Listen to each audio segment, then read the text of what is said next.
5, 4, 3, 2, 1. Magandang araw sa ating lahat mga kababayan. Saan man panig kayo ng digdig naroon. Dito na naman tayo sa another episode ng ating vlogs. Badong Aratilis po. Pag-uusapan po natin ngayon, kung hindi nyo pa po alam, ngayon po ay National Heroes Day.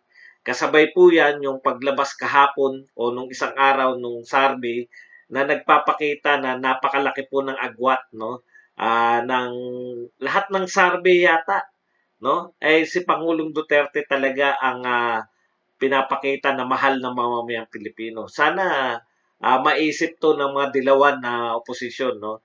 Na yung iniintay-intay nila na sa tingin nila ay magiging mababa ang pagmamahal ng tao, ang respeto ng tao kay Pangulong Duterte ay kabaliktaran, no, sa inaasahan. Wala pa po sa kalahati, no, ng puntos sa survey si Leni Robredo.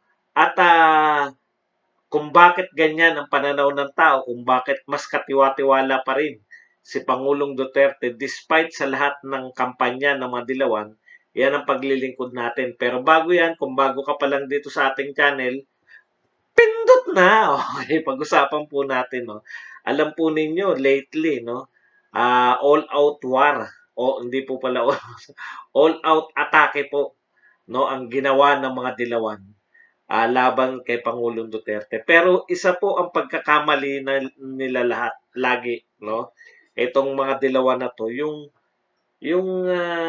kitang-kita po ng mamamayan, hindi nyo po kasi mapepeke, no?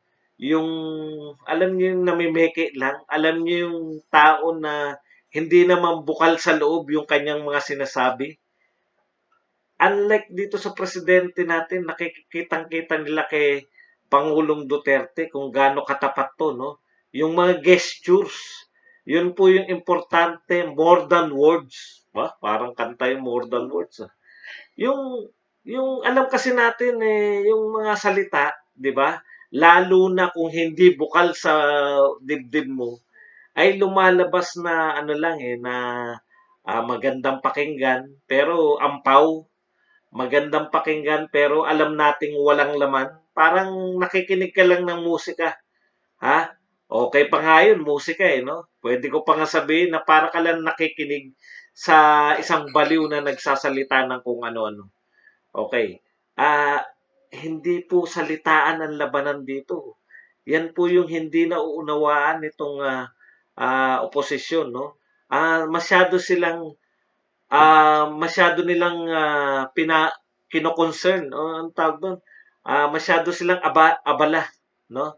Sa imahe nila sa pamamagitan yung image, 'di ba? Kitang-kita naman kay Leni Robredo kung paano niyang pilit binabago yung kanyang image para ah, ipakita na siya ay presidentiable, pero nagmukhang mistapya, 'di ba? Mukhang nakakatawa-tawa yung masyadong yung image, yung paraan ng pagsasalita, ano po yan panlabas lang po lahat yan. Alam po ninyo, yung mga tao, maaring sa unang pagkikita nyo, medyo magandahan sa'yo o anong tawag doon, yung dahil sa mga paraan mo ng pananalita, medyo bumilib sa'yo. Pero, hindi mo naman sila minsan lang makakasama. Hindi ka naman na yung trabahong nagse-sales ka lang na minsan mo lang makikita tong mga to, no?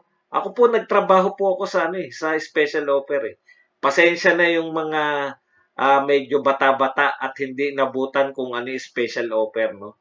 Ito pong trabahong special offer, minsan mo lang halos makikita tong mga mamimili sa iyo, no? Nakukuha mo yan sa sales talk, ika nga, di ba? Makakapag-sales talk ka, total, minsanan lang naman yan. Pwedeng ang sinasabi mo ay totoo, pwedeng hindi, di ba? Yun Yun yung sa special offer. Ang importante, mabentahan mo sila ng produkto. Etong mga dilawan, yung ugali nila, pang special offer lang Yung pambiglaan, yung may bihis ka na maganda, tapos maganda ka magsalita, yung aral na aral yung mga sinasabi mo.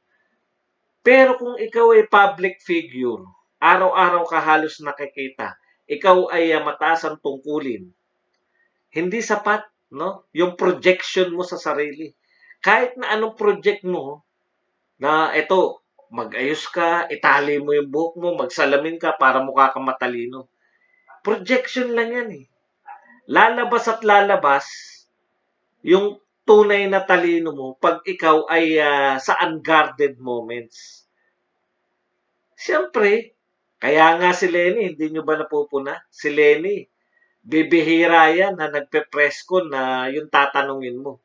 Minsan kasi niyang ginawa yun, nagkwenta po ang Aling Lenny, no? 4 na piso sa 10 kilo, tama, 4 times 10, 40. Tapos 4 na linggo, 40 times 4, 1,600. Alam po ninyo, ang pagpo-project, magagawa mo lang yan minsanan. Hindi po pwedeng mag-project ka habang buhay. Marami na ako nakitang ganyan eh. 'Di ba? Yung akala mo meron kasing mga sa biglaan ma-andap ka eh, dahil ang talino ng dating, 'di ba? Yung mga naka-Amerikana, naka-salamin, naka-porma, pag matagal mong nakasama, doon mo makikilala na itong mga taong to walang laman sa pagitan ng dalawang tenga, no? Ampaw ang pag-uutak. Mga itsura kasing katulad namin at saka ni Pangulong Duterte, kinakailangan mo makilala muna, no? Bago mo maramdaman na, puta, may iba tong sinasabi nito, may laman na. Di ba? Yun yung sinasabi natin eh. Hindi, hindi nakukuha sa projection ang pagiging mahusay na leader. Bakit minahal si Pangulong Duterte? Yun yung kinakalimutan ng mga dilawan. Mas more sila. Ano yung sinabi ni Duterte? Naku, banatan natin yan. Na akala nila, kada may makikita silang mali sa sinabi ni Pangulong Duterte at kada babanata nila, bumabango sila. Kabaliktaran po ang kabaliktaran po ang lahat. Kahit na anong silip nyo kay Pangulong Duterte, kung kayo naman ay hindi kayo totoo sa sarili. Ang totoo sa inyo ay lahat pwede nyo banatan kay Pangulong Duterte. Wala naman din kayong lahat ng particular yung mga dilawan, wala naman talagang sinseridad, no, sa kanilang yung pagmamahal naman nila sa bayan, walang sincerity, no? Ito ay lahat ng ito, ang tunguhin ng lahat ng kanilang sinasabi, ang tunguhin ng kanilang lahat ng ginagawa ay para magwagi sa 2022 elections.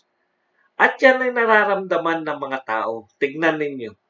'Di ba? Pupunahin nila ngayon. Bakit daw umalik pa sa lupa si Pangulong Duterte?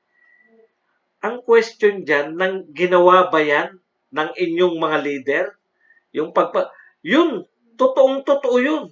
Pumunta sa hulo, doon mismo sa kung saan, yung gesture na yun, ang sarap nun para sa mga sundalo na narito yung aming commander-in-chief, no? Naiika-ika na. Is either sa katandaan o sa sari-saring sakit, rayuma o kung ano pa man. No? Hindi pantay na maglakad eh. Nakikita naman, inaalalayan pa. Pero nakita mo na humalik dun sa lupa kung saan. Actually, semento yun eh. Pero mas masarap kasing sabihin yung humalik sa lupa eh. Na kung saan naganap yung twin bombing. No? Napakagandang gesture nun kung ikaw ang sundalo na namatayan ka ng kasama. Kung ikaw yung kamag-anak na namatayan ka ng na mahal sa buhay. At kung ikaw yung tagaron sa lugar na yon na nasaksihan mo, no? Yung karumal-dumal na krimen na to. Ang gandang gesture nun na yung pinakamataas na tao sa buong Pilipinas ay naroon at humahalik sa lupa bilang pakikisimpatya, bilang pakikiramay, no? At bilang pagtanaw ng pagiging hero. In contrast sa nagdaang Pangulo ng Pilipinas. Siguro kalat na sa inyo ngayon, no? Yung dalawang picture ng dalawa, yung isa humalik sa lupa, yung twin bombing, yung isa naman, nakita niyo yung ginagawa ni Pangulong Duterte? Hindi projection yan. Totoo siya. Kahit na medyo may kahinaan pa siya, pupunta siya sa hulo. Kahit nariyan lahat ng danger na pwedeng mangyari sa kanya. Hindi niya alintana yan. Yun po yung pagpapakita ng pakikiisa, no? Sa mga tao, mga bagyo, nasalanta, nariyan si Pangulong Duterte. Palagi-lagi, nakikita yan. Hindi yan na, kahit na ilang paninira ang gawin mo dyan sa pinunong ganyan, natatanim yan sa puso ng tao, yung mga gesture niya na yan. In contrast sa nagdaang Pangulo ng Pilipinas. Alam niyo ba yung ginawa ni Noynoy? Nung dumating, ha? Nung dumating yung mga namatay na SAF-44 sa Villamor Air Base, nasaan siya? Nakikipagtawanan kasama magbubukas ng isang planta ng kotse yata yun. Ang layo ng yung pakikiisa mo, yung compassion. Yun ang wala dito sa mga dilawan eh. Yun sila basta all out atake. Sa tingin nyo ba hindi kami napipikean sa ginagawa ni Robredo? Nahihiya na nga kami, no? Magbabagong anyo ka para ipakita mo na ikaw ay presidentiable na presidentiable. Magsosona ka ng sarili na wala namang silbi. Sa totoo lang, kahit ilang pang sonang gawin ni Pangulong ni Vice President Leni Robredo, may silbi ba yan? Yung inaksaya mong binayaran mo na tagagawa ng script mo, yung inaaksaya mo yung pera ng Vice President's Office, may silbi ba yan? Eh sa totoo lang, utu-utu ka. Di ba?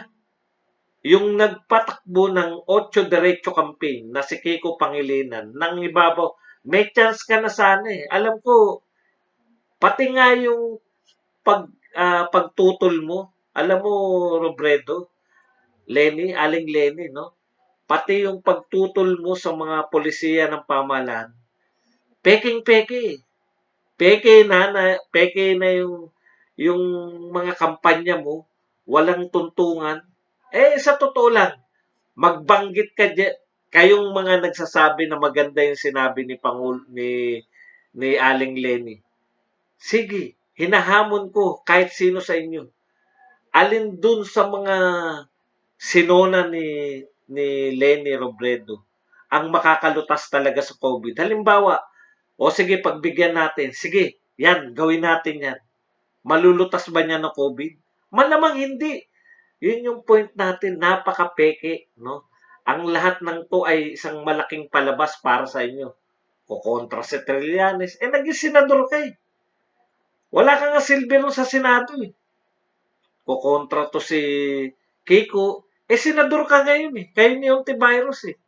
Ang nakakatawa rito kay Kiko at kay Hontivirus, panay ang banat nila kay Duque. Nung humarap sa Senado si Duque, wala naman silang maibanat. Di ba?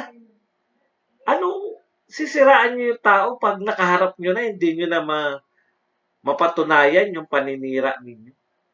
Yun yung sinasabi natin na lahat ng ito ay pawang palabas lang sa mga dilawan. No? Unlike dito kay Pangulong Duterte, kaya mahal siya ng tao.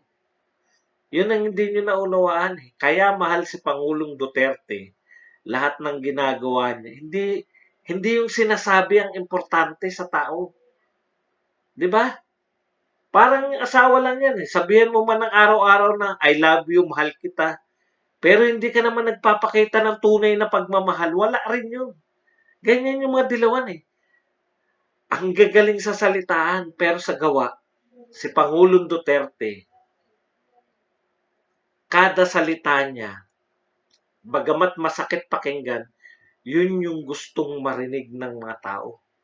Pag minumura niya yung mga oligarko ng tubig na nagpapahirap sa mga Pilipino, masakit pakinggan yun. Pero gusto ng mga Pilipino yun, na murahin yung mga oligarko nagsasamantala sa tubig. Pag minumura niya yung ABS-CBN, masamang pakinggan kung titake mo lang yun, yung pagmumura niya lang sa ABS-CBN. Pero kung alam mo kung saan nanggagaling yung pagmumura niya na yun, naroon yung simpatya ng tao. Ang tagal na nang loloko nito ni Gabby Lopez at ng ABS-CBN. Saan ka nakakita na Amerikano pala yan? Saan ka nakakita na may penthouse pala yan? Ayon kay Jason sa huwag natin kakalimutan yun. Yari tayo. Ang point lang, natutuwa tayo sa ating Pangulo. Dahil yung hindi natin kayang sabihin, yung hindi natin, pag minumura niya at pinagbabantang papatay ng mga drug pusher at drug lords, hindi ba tayo natutuwa? Natutuwa tayo dun. Hindi lang natin pwedeng aminin sa nakakarami na natutuwa tayong pagpapapatayin yung mga yan. Di ba? Pero deep inside, alam natin yun yung gusto natin mangyari. Na magkaroon ng katahimikan dito sa ating bayan. Yun yung sinasabi natin. Hindi po, si Lenny, ang ganda, para kang magandang-maganda kung magsalita, pati mang alo ng boses. Pero pagkatapos, may nakatanda pa ba sa mga nakapakinig sa kanyang mga sinabi? Talaga ba nagmarka yung sinasabi ni Lenny? Tayo ba nung matapos natin pakinggan si Lenny? Oo nga, bakit hindi ginagawa to ng gobyerno? May nagganon ba sa atin? Oo nga, kung pinakinggan nila si Lenny, sana lutas na yung COVID. Wala naman pong ganun eh. Kahit po yung talagang sampalataya na kay Lenny, alam po nila na hindi rin naman malulutas. Tama pa rin si Pangulong Duterte. Kahit mawala siya bukas, sabi niya, hindi pa rin malulutas yung problema sa pandemic. Ang problema kasi sa mga dilawan, no, in contrast kay Pangulong Duterte, tama. Mukhang sanggano, masama magsalita, mumurahin na mumurahin.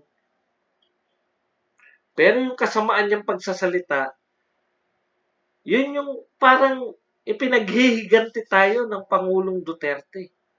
No? Given pa yan na nasa pandemic tayo, given pa na bagsak ang ekonomiya natin, bakit mahal pa rin ng tao si Pangulong Duterte? Kasi wala ka namang alternative eh. Sino ang gusto nyo maging Pangulo? Si Lenny? Paano na pag naging Pangulo si Lenny?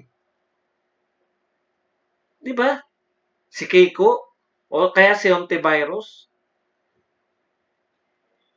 Wala po.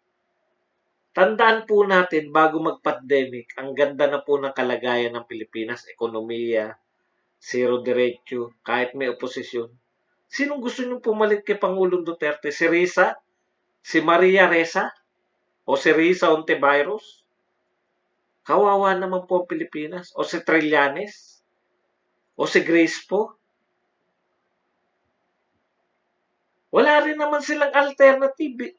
Hindi rin naman sila kapanipaniwala. Bagamat parang kung pakikinggan mo lang at hindi mo alam ang istorya sa Pilipinas, kung pakikinggan mo lang si Kiko, si Hontiveros, parang sabihin mo, tama nga naman, dapat nga naman hindi pinapatay yung mga may human rights yung mga yan. Pero ang kinagagalit ng mga tao, yung gesture nyo, hindi yung pananalita nyo.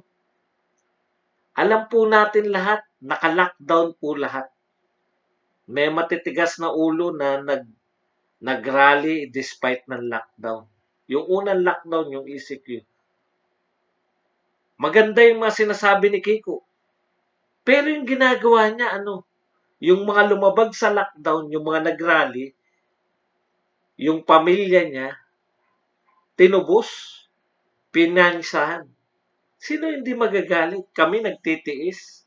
Ang pangkaraniwan tao, sumusunod para hindi lumala itong pandemic na to. Tapos kayo, susuportahan nyo yung mga lumalabag sa kwarantina. Kaya hindi tayo matapos-tapos. Ngayon, kung hindi matatapos-tapos, sisisihin nyo pa rin yung gobyerno.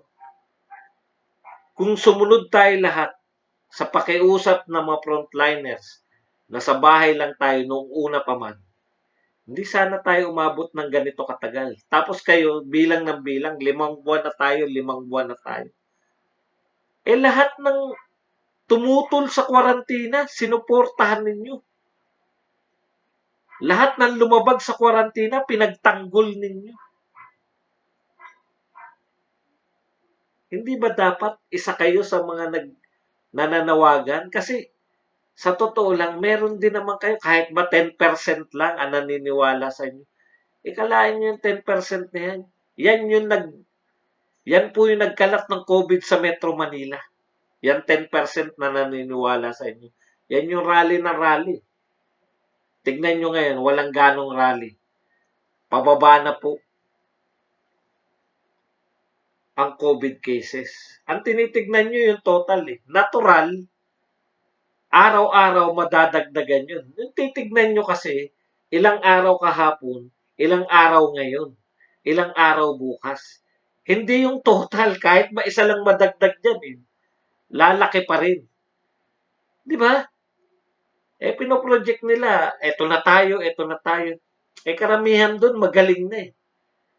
Sa mga na-report na yun. At karamihan doon sa mga nire-report na may COVID-19 ay pawang mga asymptomatic o kaya mild. 90% mild. Mahigit. Kaya hindi po sila kapanipaniwala. Pag sinasabi nila na walang plano hanggang ngayon, walang plano. Hindi na maintindihan ng tao kung ano yung ibig nila sabihin ng plano eh. Yung pagdedeklara lang ng ECQ, MECQ, hindi ba plano yun?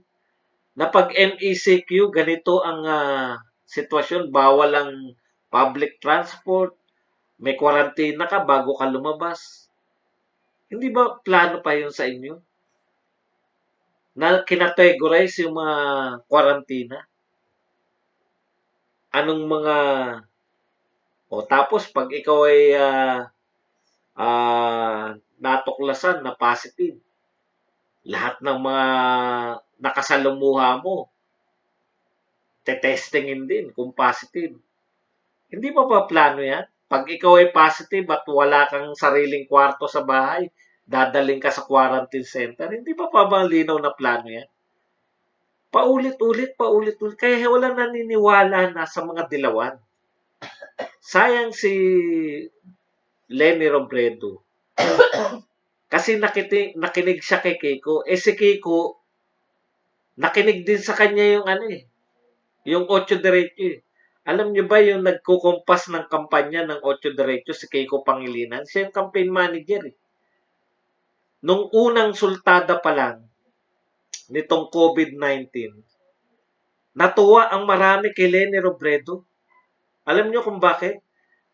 Habang sila Kiko Matching, Kiko Pangilinan pala, at saka si Risa Ontiveros, si Maria Ressa, si Boy Antok, tsaka yung mga silagman, sila Shell Jokno at iba pang mga makabayan black. Habang sila kontra ng kontra, si Lenny tumulong, di ba? Naghanap ng donasyon, namimigay ng PPE, nagpapasakay.